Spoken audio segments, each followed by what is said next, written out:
Alright guys, welcome back to the channel. Today we're talking about something that'll really get your heart racing. Dangerous airports. We're talking about runways perched on cliff edges, airstrips nestled between mountains, and even one that practically shares its space with a beach. Buckle up as we explore the 10 most dangerous airports in the world that will leave you on the edge of your seat. You won't believe some of these places. First up, we're heading to the Himalayas, the rooftop of the world. You know where Mount Everest is? Yeah, that's where we're starting our journey at Lukla Airport in Nepal. Imagine this, you're on a tiny plane, like seriously small, and you're approaching a runway that seems to appear out of nowhere, carved into the side of a mountain. This runway is sloped uphill, like some kind of extreme airport obstacle course. Why uphill, you ask? Well, it helps the plane slow down during landing because there's not exactly a whole lot of runway to work with. And as if that wasn't enough, there's a massive mountain wall at one end and a sheer drop into a valley at the other. Pilots who land here are basically real-life superheroes, dealing with unpredictable mountain weather, strong winds, and let's not forget the altitude. I mean, we're talking 9,334 feet above sea level. It's intense, and it's no wonder it's often called the most dangerous airport in the world. Next, we're jetting off to the Caribbean, a place usually known for its relaxing vibes and beautiful beaches. But don't let that fool you, because we're heading to Princess Juliana International Airport on the island of St. Martin. Now, this airport is famous for one thing in particular: its incredibly low-altitude flyovers. I'm talking about planes flying so low over the beach that you could practically reach out and touch them. You know those pictures you see on Instagram of people sunbathing with massive jets just meters above their heads? Yeah, that's Princess Juliana Airport. The runway is relatively short, you see, which means planes have to come in pretty low to land safely. We're talking clearing the beach fence by a hair's breadth. It's a sight that attracts tourists from all over the world, who come just to witness these incredible landings and take some seriously epic selfies. But it's also pretty dangerous. There have been incidents where the blast from the jet engines has actually blown people off their feet or caused damage to nearby property. Hold on to your hats, everyone, because we're about to ascend to dizzying heights. Our next stop is Courchevel Altiport, nestled high in the French Alps. This airport is basically a playground for the rich and famous, who flock to Courchevel for its luxurious ski resorts. This airport boasts a runway that's just 525 meters long and has a gradient of 18.6%, making it one of the shortest and steepest runways in the world.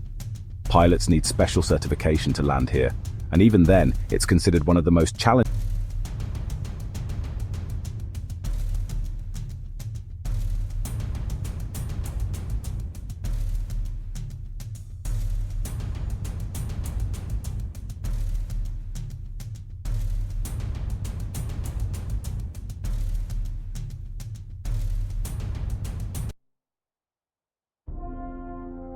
Get ready for round 2 in the Himalayas, because our next stop is Paro Airport in Bhutan.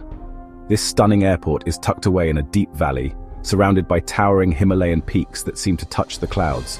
Landing here is like navigating a maze of mountains, with pilots having to make a series of sharp turns and steep descents to reach the runway. What makes Paro Airport even more challenging is that pilots can't rely on instruments alone. They have to visually navigate through the valleys, which means having a keen eye for detail and a deep understanding of the surrounding terrain. Imagine looking out your window and seeing nothing but sheer rock face, knowing that your pilot is relying on their experience and a whole lot of nerve to guide you safely to the ground. It's no wonder that only a handful of pilots are actually qualified to land at Paro Airport. But hey, the good news is that once you're on the ground, you're rewarded with breathtaking views of the Himalayas and the beautiful Paro Valley. Next, we're flying over to Madeira Airport, also known as Cristiano Ronaldo International Airport, on the Portuguese island of Madeira. Now, this airport is famous for its runway, which is, to put it mildly, a bit unusual. It used to be quite short and tricky to land on, especially with strong winds blowing in from the Atlantic Ocean. So what did they do? They extended it. They built a massive platform on columns partially over the ocean to support the runway. This unique construction makes for some pretty spectacular views during landing and takeoff, with the ocean waves crashing below. But it also presents its own set of challenges for pilots. The winds can be incredibly strong out there, buffeting the planes as they come into land. Back to the Himalayas we go, this time to Tenzing-Hillary Airport, another one of Nepal's challenging airfields. This airport is named after the first people to conquer Mount Everest, Sir Edmund Hillary and Tenzing Norgay, so you already know it's going to be epic. Located at an even higher altitude than Lukla Airport, at a dizzying 9,334 feet above sea level, Tenzing-Hillary Airport is not for the faint of heart. The runway is incredibly short, even shorter than Lukla's, and it's surrounded by, you guessed it, towering mountains. Pilots have to be extremely precise with their landings and takeoffs here, as there's very little room for error. One wrong move and, well, let's just say the consequences could be dire. But despite the risks, Tenzing-Hillary Airport remains a vital lifeline for the remote communities in the Everest region, providing access to supplies and transportation. Next up, we're heading to the Iberian Peninsula, to Gibraltar International Airport, where the runway intersects a major road. Yes, you heard that right. This airport has a road running right across its runway. Whenever a plane is about to land or take off, traffic lights and barriers halt all traffic, turning this otherwise ordinary road into part of an active runway. It's a pretty surreal sight to see, and definitely adds an element of excitement to your daily commute. Despite the seemingly chaotic arrangement, Gibraltar International Airport has a remarkably good safety record. They've got the whole traffic control thing down to a fine art. Hold on to your hats, everyone, because we're about to land at one of the most intimidating airports on the planet, Saba Airport in the Caribbean. This tiny island airport boasts the shortest commercial runway in the world, clocking in at a mere 400 meters. To put that into perspective, that's about the length of 4 football fields. Now imagine trying to land a plane on that. It's like trying to park a car in a shoebox.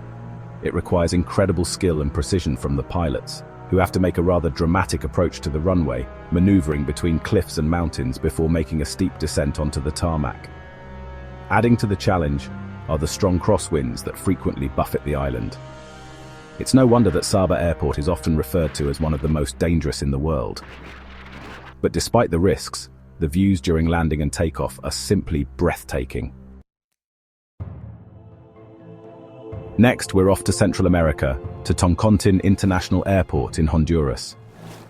This airport is notorious for its challenging approach and landing, situated in a valley surrounded by mountains.